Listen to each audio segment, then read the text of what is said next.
G'day, YouTube. Look, yesterday I got out and did some chopping on the farm with my Hytest Craftsman 4 pound head. And so I made a video of the chopping, and I thought as part of that I might just do a brief discussion on this particular axe, as well as the Hytest Craftsman generally, and just explain why I'm really fond of this particular axe. Now, I won't go into it in huge detail because I'm intending to do a Hytest history video where I'm going to give the whole development of the Hytest axes over the decades, and I hope to get that done in the next few weeks. Might be optimistic, but I'm hoping to do it. But I thought I'd just say a little bit about this particular axe. Now, the Hytest Craftsman was made right at the end of the 40s, mainly into the 50s. As a lot of people will know, originally the Hytest axes were round pole axes, and I have one here actually. Now this axe was what they called the green axe, and it's got a very faint stamp on it. Hard to read, but this axe is the predecessor of the Hytest Craftsman. Very minimalistic pole, almost no pole. What they used to call a headless axe, because compared to American axes, the pole was very minimal. This is a 4.5. I think this is a 4.5 pounder. I might be wrong. Might be 4. I think actually it might be a 4 pounder. Sorry. Quite a thick profile because the steel from the pole was shifted into the cheeks of the axe. So you've got this wedge that's really designed for throwing chips out of hardwood, which it does really well. Curved bit for cutting hardwood. Now, the thing is, coming into the early 50s, they redesigned this sort of, what would you say, archetypes of what the Hytest axe was like. It's like a pure Tassie pattern. They changed it partially because they wanted to restore some balance to the axe, because when you have such a tiny pole, you do get it becomes a bit heavy. So on these axes, the pole is a bit bigger, as you can clearly see there. So it's moved back a little bit towards the American style, having a bit more balanced pole. I think it was also aesthetic. I think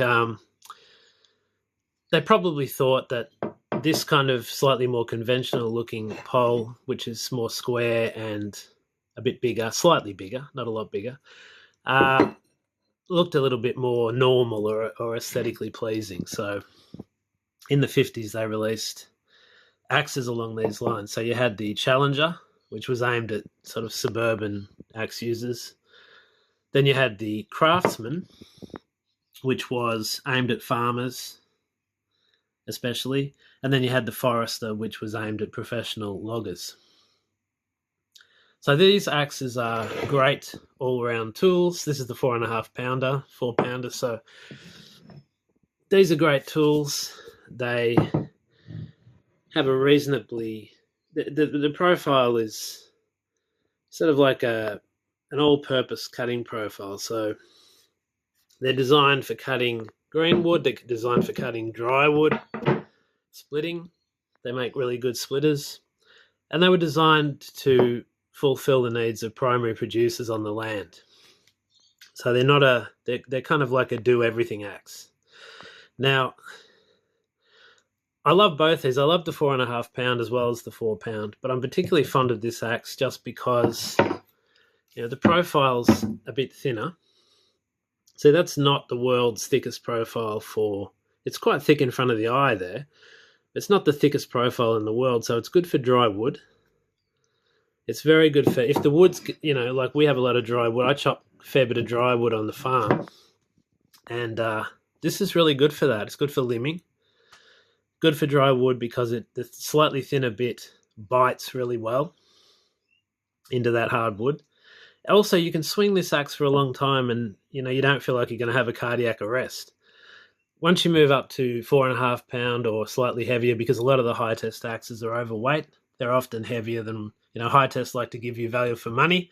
So you often got axes that were quite a bit heavier than what they were stamped. I haven't weighed this, but it could well be over 4.5 pounds. You do get tired in the hot weather swinging a 4.5 pound axe compared to a 4 pound. It makes a big difference.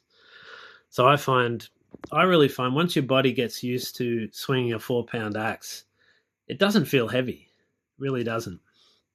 So yeah, I really like to use this axe for sort of general chopping, especially if the wood's a bit hard and dry. I also love this axe, but I feel like this is a bit more of a greenwood axe compared to this. This is more all-purpose. So yeah, 1950s, modified the pole back to something a little bit more resembling. It's still smaller than it hasn't got a pole like a Connecticut pattern. It's still quite small, but modified it to look a little bit more like an American axe that people were familiar with. The steel on these is a bit different to the Forester as well.